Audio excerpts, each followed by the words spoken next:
842 కోట్లు. అబ్బా, వినడానికే చాలా పెద్ద అమౌంట్ కదా. హైదరాబాద్ రియల్ ఎస్టేట్ మార్కెట్లో ఈ రోజు ఈ నెంబర్ దేన్ని సూచిస్తుందంటారు? ఏదైనా ఒక మెగా ప్రాజెక్ట్ వాల్యూ అనుకుంటున్నారా? కానే కాదు. ఇది హైదరాబాద్ రియల్ ఎస్టేట్ చరిత్రలోనే ఒక పెద్ద ఫ్రాడ్ కి సంబంధించిన ఫిగర్. దాని గురించి ఇప్పుడు మనం వివరంగా చూద్దాం. వెల్కమ్ టు హైదరాబాద్ ప్రాపర్టీ మరియు రియల్ ఎస్టేట్ న్యూస్ అనాలిసిస్. ఈ అనాలిసిస్ మీకు అందిస్తున్న వారు కోల్డ్వెల్ బ్యాంకర్ సూత్ర ప్రాపర్టీ హైదరాబాద్. సరే, మన మొదటి టాపిక్ సాహితీ ఇన్ఫ్రాటెక్ వెంచర్స్ ఫ్రాడ్ కేస్. ఈ కేసులో ఎన్ఫోర్స్మెంట్ డైరెక్టరేట్ అంటే మన ఈడీ చాలా కీలకమైన యాక్షన్ తీసుకుంది. అసలు మార్కెట్లో ఇన్వెస్టర్లు, బయ్యర్లు ఎలాంటి ఛాలెంజెస్ ఫేస్ చేస్తున్నారో ఈ కేసు మనకు చాలా క్లియర్ గా చూపిస్తుంది.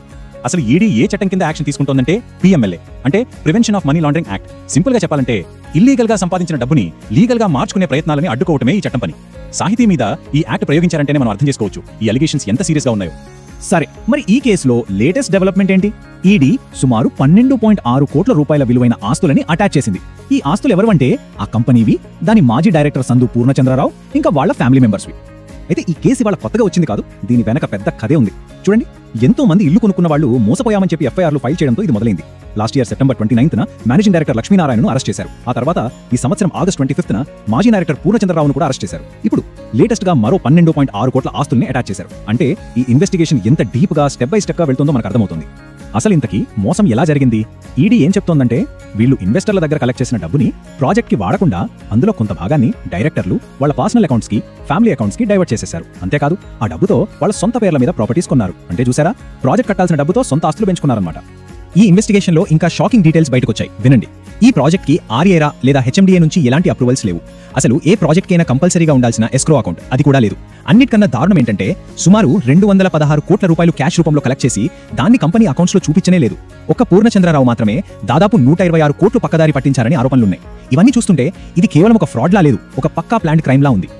ఓకే, ఇది సాహితీ లాంటి ఫైనాన్షియల్ ఫ్రాడ్స్ కథ. దీన్ని ఈడీ చూసుకుంటోంది. మరి గ్రౌండ్ లెవెల్లో జరిగే ఇల్లీగల్ యాక్టివిటీస్ సంగతి ఏంటి? వాటిపై హైడ్రా ఉక్కుపాదం మోపుతోంది.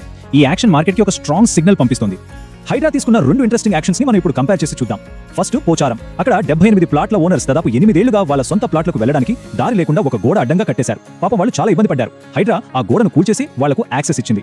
ఇక రెండోది కొండాపూర్. ఇక్కడైతే ఏకంగా పబ్లిక్ పార్క్ కోసం కేటాయించిన 2000 స్క్వేర్ యార్డ్ స్థలాన్ని కబ్జా చేసేశారు. అక్కడ కూడా హైడ్రా రంగంలోకి దిగి ఆక్రమణలు తీసేసింది. చూసారా, ఈ 2 సంఘటనలు సిటిజన్స్ రైట్స్ ని ప్రొటెక్ట్ చేయడంలో అథారిటీస్ ఎంత యాక్టివ్ గా ఉన్నాయో చూపిస్తున్నాయి. కొండాటూరులో హైడ్రా కాపాడిన పబ్లిక్ పార్క్ ల్యాండ్ విలువ ఎంతో తెలుసా? అక్షరాల 30 కోట్ల రూపాయలు. ఇది చిన్న అమౌంట్ కాదు.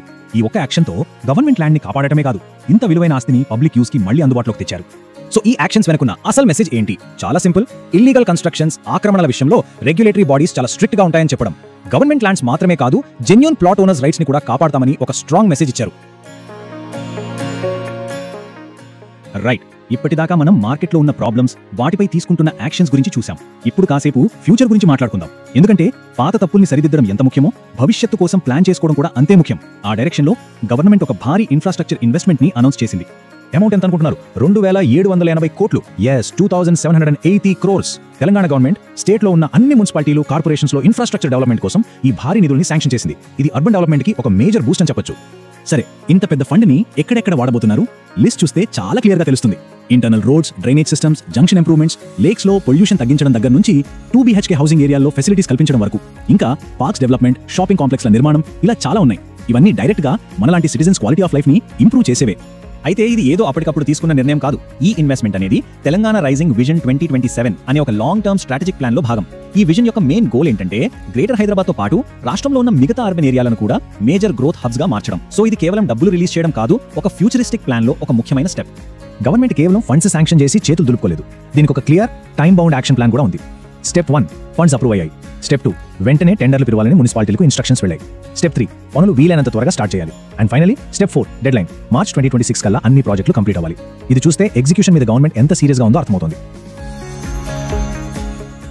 సరే, ఇప్పటిదాకా మనం చూసిన ఈ 3 మెయిన్ న్యూస్ ఐటమ్స్ ని ఇప్పుడు ఒకసారి కనెక్ట్ చేసి చూద్దాం. ఈ పరిణామాలన్నీ కలిసి హైదరాబాద్ రియల్ ఎస్టేట్ పై ఎలాంటి ఇంపాక్ట్ చూపిస్తాయో అనలైజ్ చేద్దాం. ఈ రోజు మనం డిస్కస్ చేసిన 3 విషయాల్ని ఒక్కసారిగా చూస్తే ఒక కంప్లీట్ పిక్చర్ మనకు కనిపిస్తోంది. ఒకవైపు సాహితీ కేస్ లాంటి ఫ్రాడ్స్, ఇవి మార్కెట్లో ఉన్న రిస్క్ గురించి మనల్ని హెచ్చరిస్తున్నాయి. బయ్యర్స్ చాలా జాగ్రత్తగా ఉండాలని గుర్తు చేస్తున్నాయి. మరోవైపు HYDRAA action, regulatory system strong అవుతోంది, రైట్స్ కి ప్రొటెక్షన్ ఉంటుందని ఒక భరోసా ఇస్తుంది. ఇక మూడోది భారీ ఇన్ఫ్రా ఫండ్స్. ఇవి సిటీ ఫ్యూచర్ గ్రోత్ ని డ్రైవ్ చేస్తాయి, ఓవరాల్ లివింగ్ క్వాలిటీని పెంచుతాయి. అంటే ఒకేసారి మార్కెట్ ని క్లీన్ చేస్తూ ఫ్యూచర్ కోసం బిల్డ్ చేస్తున్నారన్నమాట. ఫైనల్ గా చెప్పాలంటే ఈ రోజు న్యూస్ మొత్తం మనకు ఒక డైనామిక్ మార్కెట్ ని చూపిస్తోంది. అంటే ఒకవైపు తనలో ఉన్న ఛాలెంజెస్ ని, ప్రాబ్లమ్స్ ని ఫేస్ చేస్తూ వాటిని సరిదిద్దుకుంటోంది. అదే సమయంలో ఫ్యూచర్ కోసం చాలా హెవీగా ఇన్వెస్ట్ చేస్తూ ముందుకు వెళ్తోంది. ఇది ఒక మెచ్యూర్ అవుతున్న మార్కెట్ కి చాలా ఇంపార్టెంట్ సైన్. సో ఈ మొత్తం అనాలిసిస్ తర్వాత మన ముందున్న అసలు ప్రశ్న ఇదే: హైదరాబాద్ రియల్ ఎస్టేట్ మార్కెట్ ఒకప్పుడు ఉన్నట్టు కాకుండా ఇప్పుడు మరింత ట్రాన్స్పరెంట్ గా ఇంకా స్ట్రక్చర్డ్ గా మారుతోందా? ఈ రోజు మనం చూసిన పరిణామాలైతే ఆ డైరెక్షన్ లో కొన్ని పాజిటివ్ సిగ్నల్స్ ఇస్తున్నాయని చెప్పాలి. Thanks for listening. ప్రాపర్టీ మరియు రియల్ ఎస్టేట్ సెక్టర్ను ప్రభావితం చేసే వార్తలు, అలాగే హైదరాబాద్ మరియు పరిసర ప్రాంతాల్లోని లివింగ్ క్వాలిటీపై ప్రభావం చూపే అప్డేట్స్ను మా ఎక్స్పర్ట్ క్యూరేటెడ్ న్యూస్ ఇన్సైట్స్ ద్వారా తెలుసుకుంటూ ఉండండి.